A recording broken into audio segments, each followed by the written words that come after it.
Evidências evolutivas, esse é o papo da questãozinha 20 da URGS 2020.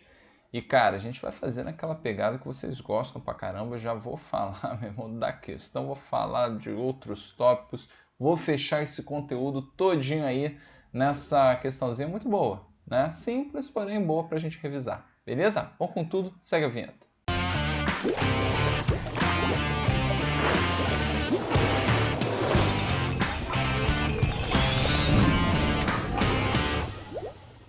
Pronto, galera, estamos de volta. O lance é o seguinte, ó, características herdadas de um ancestral comum, ok?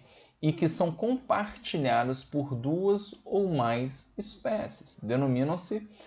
Então, galera, quando a gente pega evolução para o vestibular, normalmente a gente trabalha com 3 tópicos. Teorias evolutivas, aquele papito lindo, Lamarck, Darwin, neodarwinismo. A gente fala de especiação e a gente fala de evidências evolutivas, que são de fato, né, os fatores ali que comprovam a evolução, beleza? E aí, só para dar uma pincelada rápida, lembra que a gente trabalha com a questão dos fósseis, que pode muito nos dizer a respeito, né, da evolução. E aí a gente fala muito das semelhanças, né, anatômicas principalmente. E aí a gente fala de órgãos vestigiais, a gente trabalha com a questão exatamente dos órgãos homólogos e análogos, ok? E também tem aquelas semelhanças que aí a gente tem que ir, né, num local um pouco mais preciso ali para, de fato, né, trabalhar essas semelhanças, que é lá no nosso DNA. Ou seja, a gente tem também as evidências moleculares, ok? Nos aproximando aí de muitos organismos, beleza? Tranquilo?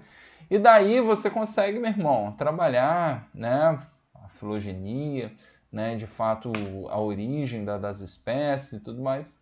Enfim, papo bem bacana. É mais ou menos isso que vocês estudam na evolução para o ensino médio.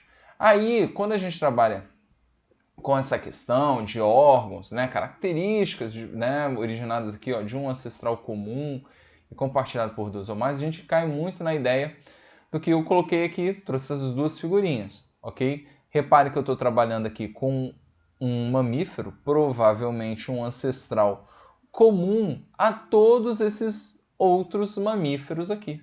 Beleza? Vou destacar 3, né, galera? Porque, pô, não vou ficar falando de todos, mas os exemplos, incluindo né, os exemplos mais famosos, né, quando a gente trabalha com a ideia do morcego, ok? Da baleia, lembrando que a baleia orca não é baleia, mas tudo bem, não vou ficar falando desse detalhe aqui com vocês, tá? E sei lá, pega aqui, não tem a gente, né? Poderia ter a gente aqui bonitinho, mas tudo bem. Vamos pegar a girafa, beleza? Então, todo mundo aqui, ó, para pegar o morceguinho caracterizando um mamífero com asa, né? A baleia, um organismo aquático, né? Que tem a nadadeira, ok? E a girafinha que tem as pernocas aqui, ó, né? Muito bonitas, como a maioria aqui que ele desenhou, que é terrestre, beleza?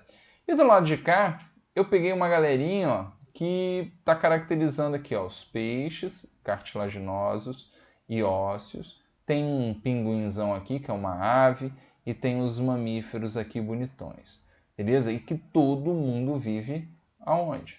Na água, beleza? Então, gente, qual é o grande lance aqui que a gente pode trabalhar classificando esses órgãos? Lembra que os mamíferos, ok, têm um ancestral comum e começaram a irradiar, né, variando exatamente a localidade em que eles vivem. E, naturalmente, eu estou falando de pressões evolutivas diferentes. Né? No caso aqui, ó, o topo das árvores, por exemplo. Né? No caso da baleia, a água, ok? E a galera que se manteve ali, né, na terra, beleza? Mas repare que a pernoca da girafa, né, muito maior que a pernoca aqui do coelho, por exemplo. Então, a ideia de indivíduos que têm o mesmo ancestral, ok? Mas que podem ter duas ou mais espécies aqui, ó, né, que compartilham funções diferentes, a gente trabalha com a ideia de órgãos homólogos, beleza? Então, órgãos homólogos, que caracterizam a irradiação, ok? Irradiação adaptativa, ok? Adaptativa. Inclusive, né, o cara quis dar uma sacaneada em vocês aqui, o termo irradiação, ele pode ser referido como divergência adaptativa, já que no caso de uma mesma pressão evolutiva, que é o que a gente está caracterizando aqui neste grupo de animais, no caso, viver aqui ó, na água, vamos pensar aqui no mar, eu poderia incluir aqui ó, crustáceos, né, o próprio lagosta, camarão, o que for. Meu irmão, todo mundo aí está vivendo no mar, ou seja, pressão evolutiva igual para todos.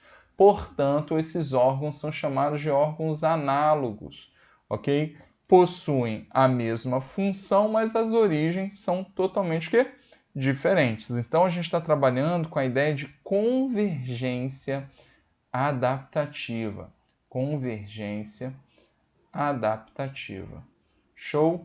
Então, galera, né, para responder características de um ancestral comum e que são compartilhadas por duas ou mais espécies, muitas vezes caracterizando o quê? Funções diferentes, é o que a gente fala aqui dos órgãos que são homólogos. Então, na letra A, ele diz que é análogo.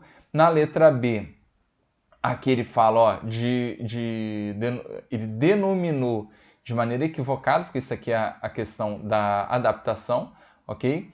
E aqui seria, de fato, o nome dessas características, dessas estruturas que são homólogas.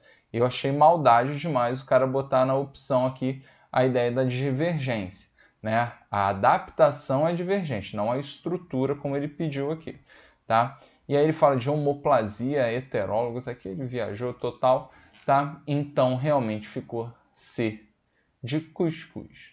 Beleza, gente? Então é isso. Espero que tenha ajudado aí na revisão. E, cara, com certeza absoluta, esse papo vai vir em provas aí, não só da URGS, mas também pode vir no Enem e por aí vai. Valeu, forte abraço, até a próxima.